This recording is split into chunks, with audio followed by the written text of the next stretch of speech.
চিকেনের অনেক রেসিপি তো আপনারা বানিয়েছেন। এই রেসিপিটা কিন্তু অবশ্যই একবার ট্রাই করবেন।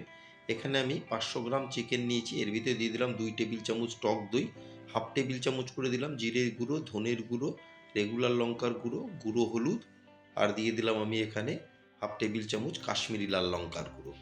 আর দিয়ে দেবো ২ টেবিল চামচ রিফাইন অয়েল। দিয়ে মাংসকে খুব ভালো মতন আমি সমস্ত মশলার সাথে মেখে নিয়ে একটা কভার দিয়ে ১ ঘন্টার জন্য রেস্টে রেখে দেবো।